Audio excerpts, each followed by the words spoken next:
తెలుగు సంబరాల తీయదనం అలనాటి రుచుల సరికొత్త రూపం పరంపర sweets.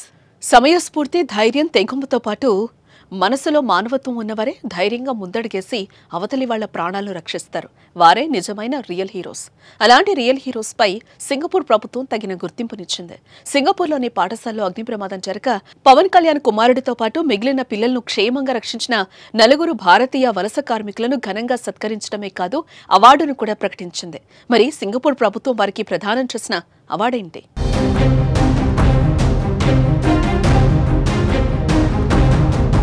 April 8 Singapore Central Business District సమీపంలోని రివర్ వ్యాలీ రోడ్లో గల 3 అంతస్తుల భవనం నుంచి అగ్నికిలలు ఎగసిపట్టాయి. ఇంతలోనే పిల్లల ఏడుపులు వినిపించాయి. దీంతో అక్కడే పనిచేస్తున్న భారతీయ వలస కార్మికులు మనకెందుకులే అనుకోలేదు.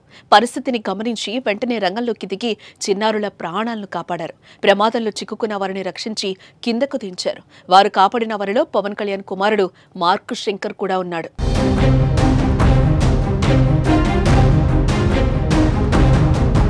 ఆ వలస కార్మికుల సాహసాన్ని గుర్తించిన సింగపూర్ ప్రభుత్వం ఇటీవల వారిని సత్కరించింది. తాజాగా వారికి లైఫ్ సేవర్ అవార్డును కూడా ప్రదానం చేసింది. వారి ప్రాణాలు పణంగా పెట్టి పిల్లలను రక్షించినందుకు ఈ అవార్డును ప్రదానం చేసినట్లుగా సింగపూర్ సివిల్ డిఫెన్స్ ఫోర్స్ పేర్కొంది. ఏ ప్రమాదంపై కార్మికులు మాట్లాడుతూ, మేము చూసేసరికి గదిలో పిల్లలు భయంతో వణుకుతూ అరుస్తూ కనిపించారు. 3వ అంతస్తు నుంచి కొందరు పిల్లలు దూకేయాలని చూశారు. మేం వాళ్లతో మాట్లాడి దూకకుండా చూశాం.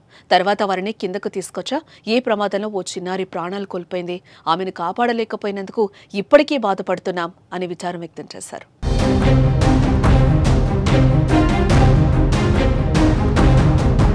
మొత్తం ఈ ప్రమాదంలో 15 మంది పిల్లలు సహా 20 మంది గాయపడ్డారు. ఓ చిన్నారి మాత్రం మృతి చెందింది.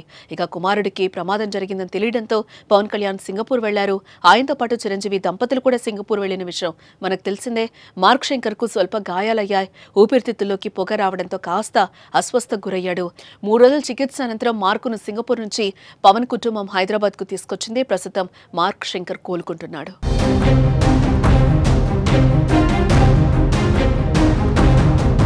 ఇక మన భారతీయ వలస కార్మికులు సకాలంలో స్పందించకపోయుంటే ప్రమాదం మరింత తీవ్రతరమయ్యేది. అందుకే వారు ఈరోజు రియల్ హీరోస్ ప్రశంసలు పొందుతున్నారు.